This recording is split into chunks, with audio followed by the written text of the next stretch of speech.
एक बार भगवान शंकर पृथ्वीवासियों से बहुत गुस्सा हो गए और माता पार्वती को साक्षी मानकर ये संकल्प किया कि जब तक पृथ्वीवासी नहीं सुधरेंगे तब तक वे शंख नहीं बजाएंगे। सभी देव जानते थे कि शंकर भगवान शंख बजाएंगे तभी बरसात होगी, वरना धरती पर अकाल पड़ जाएगा। अब धरती पर पानी की एक बूंद भी नहीं बरसी और सारी धरती पर त्राहिमाम मच गया। ऐसे में एक दिन जब भगवान शंकर और माता पार्वती आकाश में विचरण कर रहे थे तो उन्होंने एक अजीब दृश्य देखा।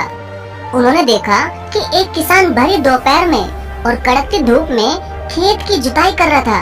वो किसान पसीने से पूरा नहाया हुआ था, मगर फिर भी वो अपने ही धुन में बहुत मगन था।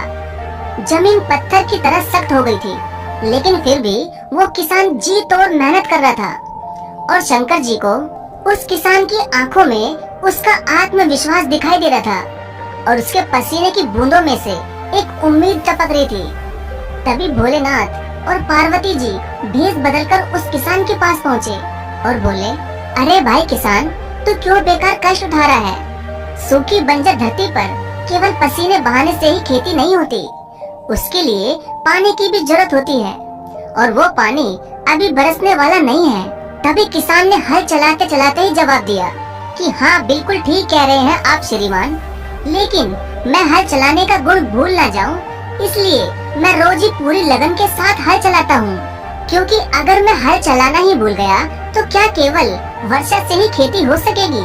बिल्कुल नहीं। मेहनत का अपना ही परम आनंद है। लोभ के लिए मैं कभी खेती नहीं करता।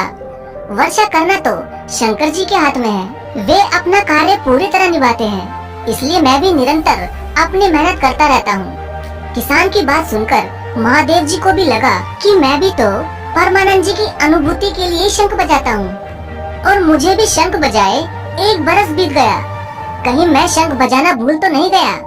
तभी शंकर जी ने तुरंत अपना गुस्सा छोड़कर और उस किसान की निरंतर मेहनत को देखकर अपनी झोली से शंख निकाला और जोर से उस शंख को बजा दिया। तभी चारों ओर बादल की घटाएं घुमड़ पड़ी, बिजली जोरों से कड़कने लगी और उसी समय जोरदार बारिश होने लगी। इस वर्षा के स्वागत में किसान के पसीने की बूंदें पहले ही खेत में गिरकर चमक रही थी। तो दोस्तों, हमें हमारा जो भी काम है उसे हमें पूरी निष्ठा से बिना किसी लोभ लालच के करना चाहिए, इसी में परम सुख है। इसलिए आप जो भी काम करते हैं उस काम को निरंतर करते रहिए, एक दिन आपको सफलता जरूर मिलकर रहेगी। आप सभी का धन्यवाद। हैप्पी शिवरात्रि।